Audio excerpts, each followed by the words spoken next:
फहाशी और बेहयाई दोनों इस्लाम में नापसंदीदा और ममनू अमल हैं। ये अखलाकी और रूहानी गिरावट की निशानियां हैं जो फ़र्द और मुआशरे दोनों को नुकसान पहुंचाती है।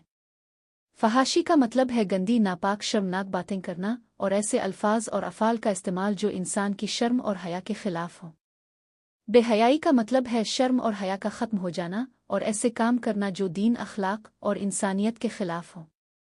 कुरान पाक में अल्लाह ताला फरमाते हैं, अल्लाह ताला बेहयाई की बात को पसंद नहीं करता। सूरत नूर आयत 19। हदीस मुबारका। हया ईमान का एक हिस्सा है। सही बुखारी। 1 फहाशी और बेहयाई की मुमानत। सूरत अराफ आयत 28। और जब वो कोई बेहयाई करते हैं तो कहते हैं, हमने अपने बाप दादा को इसी पर पाया है और अल्लाह ने हमें यही हुक्म दिया है। कह दीजिए, अल्लाह बेहयाई का हुक्म नहीं देता। क्या तुम अल्लाह पर वो बात कहते हो जो तुम नहीं जानते? ये आयत वाज़े करती है कि अल्लाह ताला बेहयाई का हरगिज़ हुक्म नहीं देता। जो लोग ये कहते हैं कि ये हमारा कल्चर और रिवाज है, उनकी बात बातिल है। 2 फहाशी को फैलाने वालों की मज़म्मत। सूरत नूर आयत 19। बेशक जो लोग चाहते हैं कि ईमान वालों में बेहयाई फैले, उनके लिए दुनिया और आखिरत में दर्दनाक अजाब है। और अल्लाह जानता है, तुम नहीं जानते। ये आयत उन लोगों के लिए सख्त वार्निंग है जो फोश मवाद फैलाते हैं और बेहयाई को आम करने की कोशिश करते हैं, चाहे सोशल मीडिया हो, फिल्म, कोई और जरिया। 3 लिबास और हया का हुक्म। सूरत नूर आयत 30 और 31। मफ़हूम। ए नबी, मोमिन मर्दों से कह दो कि वो अपनी निगाहें नीची रखें और अपनी शर्मगाहों की हिफाजत करें, ये उनके लिए ज़्यादा पाकीज़ा है। और मोमिन औरतों से कह दो कि वो भी अपनी निगाहें नीची रखें, अपनी शर्मगाहों की हिफाजत करें और अपनी जीनत ज़ाहिर न करें। ये आयात निगाहों की हिफाजत, शर्म और हया और लिबास के ताल्लुक से कुरान का वाज़े पैगाम है। 4 शैतान का तरीक़ा, फहाशी की दावत। सूरत बकरा आयत 169। शैतान तुम्हें फ़क्र, गुर्बत से डराता है और तुम्हें फहाशी का हुक्म देता है, जबकि अल्लाह तुमसे अपनी बख्शिश और फजल का वदा करता है। शैतान का काम है कि वो इंसान को फहाशी और बेहयाई की तरफ माइल करे। कौम लूत का मुकम्मल वाक़या कुरान की रोशनी में। हज़रत लूत अलैहिस्सलाम हज़रत इब्राहीम अलैहिस्सलाम के भतीजे थे। अल्लाह ताला ने उन्हें पैगंबर बनाकर एक कौम की तरफ भेजा जिसका इलाका मौजूदा बहरी मुर्दार डेड सी के इर्द गिर्द था। यह कौम सख्त बेहयाई, बदकारी और मर्दों के साथ शहवत की ख्वाहिश रखने जैसे गुनाहों में मुब्तला थी, एक ऐसा अमल जो इससे पहले किसी कौम ने नहीं किया था। हज़रत लूत अलैहिस्सलाम ने उन्हें नसीहत की, क्या तुम वो बेहयाई करते हो जो तुमसे पहले दुनिया वालों में से किसी ने नहीं की? तुम तो शहवत के लिए मर्दों के पास जाते हो बजाय औरतों के, बल्कि तुम तो हद से बढ़ने वाली कौम हो। सूरत अराफ 80 और 81। लेकिन कौम ने उनकी बात न मानी बल्कि उनका मजाक उड़ाया और कहा, ए लूत, अगर तो अपनी बातों से बाज न आया तो तुझे हमारी बस्ती से निकाल दिया जाएगा। सूरत शुरा आयत 167। जब अल्लाह ताला का अजाब मुकर्रर हो गया तो हज़रत जिब्राइल अलैहिस्सलाम फरिश्तों के साथ इंसानों की सूरत में हज़रत इब्राहीम और फिर हज़रत लूत के पास आए। हज़रत लूत अलैहिस्सलाम परेशान हो गए क्योंकि उनकी कौम उन मेहमानों की तरफ बुरी नीयत से लपकने लगी और उनके पास उनकी कौम दौड़ती हुई आई और वो पहले से ये बुरे काम करते चले आ रहे थे। लूत ने कहा, ए मेरी कौम, ये मेरी बेटियां हैं, ये तुम्हारे लिए पाकीज़ा हैं, अल्लाह से डरो और मुझे रुस्वा ना करो। सूरत हूद आयत 78।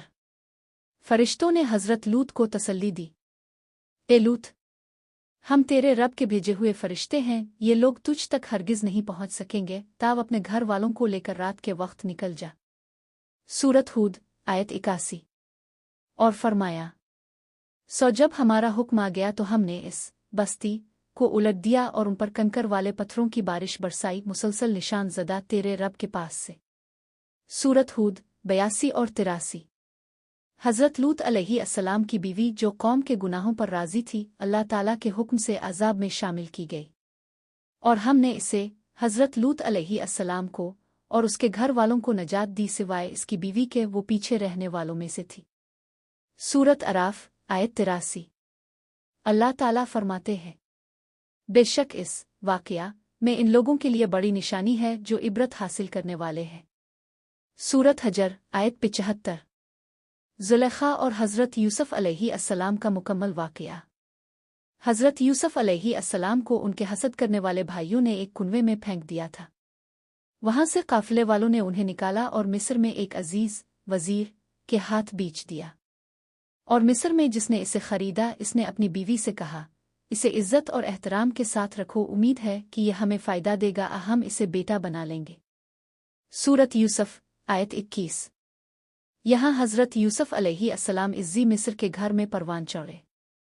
अजीज़ की बीवी का नाम अक्सर रवायात में ज़ुलेखा बताया गया है, कुरान में नाम नहीं आया, मगर इस्लामी रवायात में मशहूर है। जब हज़रत यूसुफ़ अलैहिस्सलाम जवान और खूबसूरत हुए तो ज़ुलेखा उन पर फ़रिफ्ता हो गई। एक दिन इसने तमाम दरवाजे बंद कर दिए और हज़रत यूसुफ़ को दावती गुना दी। और जिस औरत के घर में वो थे, वो इसे इसके नफस के खिलाफ राग़िब करने लगी और दरवाजे बंद कर दिए और कहा, आजा। यूसुफ़ ने कहा, अल्लाह की पनाह, बेशक वो तेरा शौहर मेरा आका है, इसने मुझे अच्छी रहाइश दी है। बेशक जालिम लोग फला नहीं पाते। सूरत यूसुफ़ आयत 23। हज़रत यूसुफ़ अलैहिस्सलाम ने फ़ौरन अल्लाह का खौफ किया और गुनाह से बचने के लिए दौड़कर दरवाजे की तरफ भागे। ज़ुलेखा ने पीछे से उनका कुर्ता फाड़ दिया।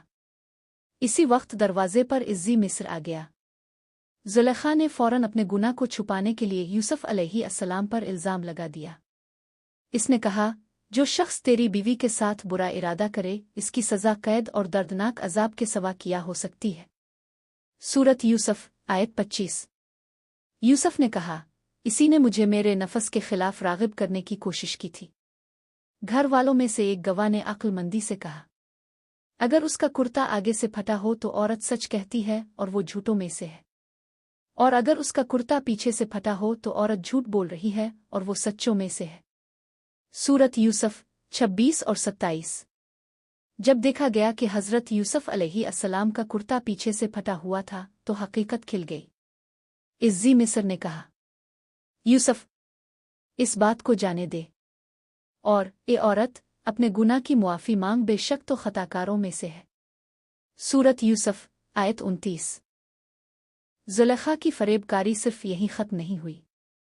जब शहर की औरतों ने इस वाक़ये पर बातें करना शुरू कीं तो ज़ुलेखा ने उन्हें दावत दी, उन्हें फल दिए, और जब हज़रत यूसुफ़ अलैहिस्सलाम को उनके सामने बुलाया तो वो सब हज़रत यूसुफ़ अलैहिस्सलाम की खूबसूरती देखकर हैरान रह गईं और अपने हाथ काट बैठ। और उन्होंने कहा, अल्लाह पाक है, ये इंसान नहीं, ये तो कोई अजीम फरिश्ता है। सूरत यूसुफ़ आयत 31। ज़ुलेखा ने दोबारा अपने गुनाह का एतराफ़ करते हुए कहा कि अगर यूसुफ़ अलैहिस्सलाम ने इसका कहना ना माना तो वो उन्हें कैद करवा देगी। हज़रत यूसुफ़ अलैहिस्सलाम ने अल्लाह से दुआ की, ए मेरे रब, कैद मुझे उनकी दावत से ज़्यादा पसंद है, और अगर तो उनकी साजिश को मुझसे ना हटाए तो मैं उनकी तरफ माइल हो जाऊंगा और जाहिलों में शामिल हो जाऊंगा। सूरत यूसुफ़ आयत 33। अल्लाह ने उनकी दुआ कबूल की और उन्हें महफूज रखा, अगरचे वो कुछ मुद्दत के लिए कैद कर दिए। बाद में ज़ुलेखा ने सबके सामने एतराफ़ किया, अब हक़ खिलकर सामने आ गया है। मैंने ही इसे अपने नफस के खिलाफ राग़िब करने की कोशिश की थी, और बेशक वो सच्चों में से है। सूरत यूसुफ़ आयत 51। फहाशी और बेहयाई दिल को मुर्दा और रूह को कमज़ोर करती है। इस्लाम हमें पाकीज़गी, हयादारी और बुलंद अखलाक की तालीम देता है। हमें चाहिए कि ऐसे अफ़ाल से बचें और दूसरों को भी उनसे बचाएं। वीडियो को लाइक करें, शेयर करें, कमेंट करें, चैनल को सब्सक्राइब करें, बेल आइकन को दबाना ना भूलें।